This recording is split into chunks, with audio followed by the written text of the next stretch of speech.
सूफी Jameel Akhtar literary society Kolkata ने अपनी रिवायत की पासदारी करते हुए हर साल की तरह इन साल भी 25 जनवरी की शाम उर्दू जबान व अदब के गराकद खिदमात अंजाम देने वालों में बरसगीर के शोहरत याफ्ता शायर व अदीब प्रोफेसर वसीम बरेलवी की खिदमात का एतराफ़ करते हुए उन्हें सूफी जमील अख्तर मेमोरियल अवार्ड से नवाजा।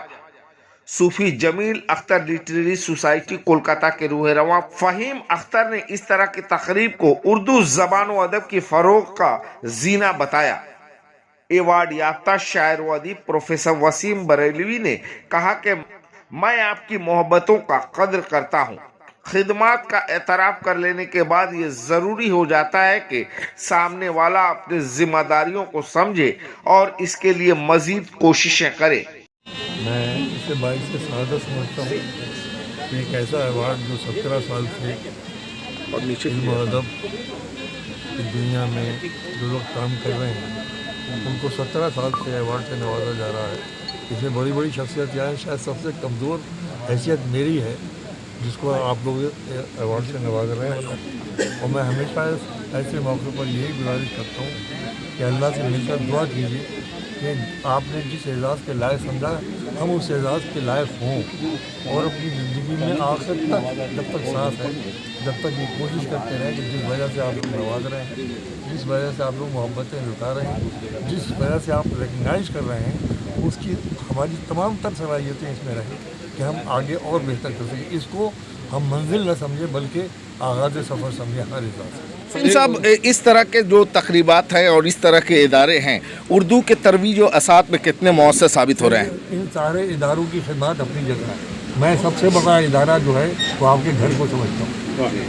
आपका सबसे बड़ा इदारा घर है और घर के अंदर मुतवस्सित तबका भी है, आला तबका भी है और बहुत ही गरीब कमज़ोर तबका भी है। अगर वहाँ पर उर्दू किसी तरीके से महसूस कर सकती है, बच सकती है, तो मैं समझता हूँ कि आप मुस्तक़बिल के लिए बहुत बड़ा काम करें। आपके अज़्म को देखकर ये शेर याद आ रहा था कि करो ना फिक्र, ज़रूरत पड़ी तो हम देंगे लहू का तेल चिरागों की रोशनी के लिए। जिस तरह से आप उर्दू की खिदमत कर रहे हैं, क्या कहेंगे यहाँ से? नहीं, देखिए हम अकेले नहीं हैं, सभी लोग हैं। कलकत्ता में बहुत सारे लोग काम कर रहे हैं और थोड़ी सी गलतफहमियाँ हैं। गलतफहमियाँ नहीं होनी चाहिए। मैं जैसे बहुत से बातें मैंने अपनी तकरीर में कही है, ये इसलिए कही है ताकि उन तक बात पहुँचे है। ये देखिए हमको आपस में मिलजुल कर काम करना चाहिए, यही मैं चाहता हूँ। सबका इसमें कंट्रीब्यूशन, मैं अकेला नहीं। कहीं ना कहीं इस तरह के इदारे जो हैं उर्दू की फ़रोग़ के लिए आगे बढ़ के काम करने रहे हैं और आज के इस तरक्की याफ्ता दौड़ में और भाग दौड़ के इस दौड़ में ऐसे इदारों की सख्त ज़रूरत है जो उर्दू की तरवीज व असात में काम आए। क्या कहेंगे? बिल्कुल, हमने इसीलिए 21 लोगों की टीम बनाई है और हम लोग सब मिलकर के काम कर रहे हैं और यही वजह कि हमारी कमेटी में लोग बढ़ते जा रहे हैं। पहले 7 थे, फिर 9 हुए, 15 हुए, अब 21 हो गए और हम चाहते हैं कि सब लोग आएँ।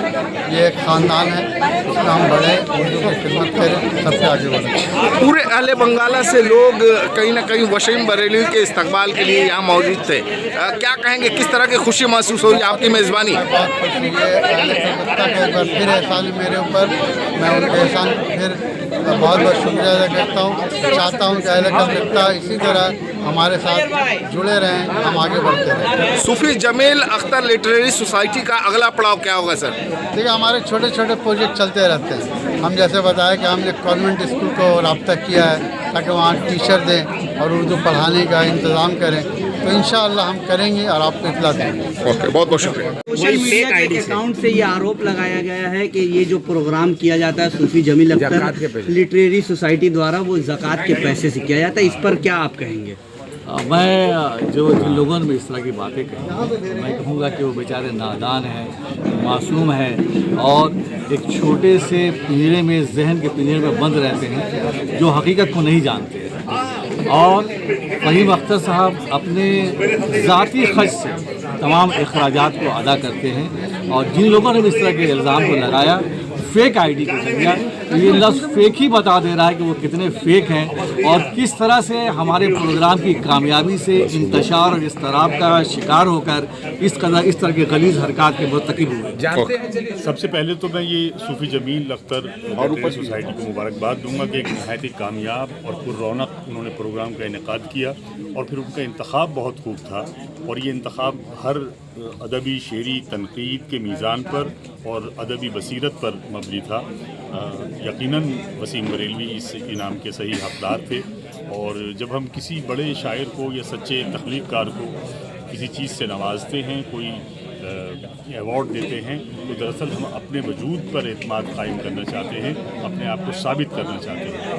لہٰذا میں مبارکباد دیتا ہوں ہر دو شخصیتوں کو، عالمی یہ صوفی جمیل اختر سوسائٹی فہیم صاحب اور وسیم بریلوی صاحب. وسیم بریلوی صاحب نے کافی تعریف کی ہے اس آرگنائزیشن کو، کیا کہیں گے؟ دیکھیے، آرگنائزیشن کی تاریخ دو وجوہ سے اچھی ہے یہ کہ ایک تو یہ بے لوث ہے. یہ ہم ایک ہندو پران میں ایک جگہ میں نے خود پڑھا ہے کہ لتر اور ودوان بنا سہارے کے اوپر نہیں چلتے. تخلیق کار کو یا عالم کو ایک سہارے کی ضرورت ہوتی ہے، اور وہ سہارا پذیرائی کی شکل میں بھی ہوتا ہے. ضروری نہیں کہ آپ اس کی سرپرستی کریں، پیسہ خرچ کریں، اس کی تخلیق کو سمجھیں، اس کی پذیرائی کریں، عزت افزائی کریں. یہ بھی اس کو آگے بڑھانے میں مدد دیتا ہے، بہت زیادہ مدد دیتا ہے. لہٰذا یہ جو انہوں نے سوسائٹی کی بات کی ہے بالکل درست کی ہے، اور میرا خیال ہے یہ بہت اچھا. ایوارڈ لینے کے بعد دیکھا کہ کی تخلیق کار بہت تکلیف اور کرب سے گزرتا ہے. صحیح کہا، یہ آسان نہیں ہے، اور جب اس کو اس کا صلہ ملتا ہے تعریف کی شکل میں، اعزاز کی شکل میں، ریکگنیشن کی شکل میں، تو ظاہر ہے کہ آدمی کے اندر ایک نئی قوت پیدا ہوتی ہے، ایک نئی چیز سامنے آتی ہے. ہم جب ایک امتحان پاس کرتے ہیں تو ایک نیا حوصلہ پیدا ہوتا ہے ہمارے اندر. وہی چیز آج ہم نے دیکھی وسیم بریلوی صاحب، مجھے کوئی حیرت نہیں ہے.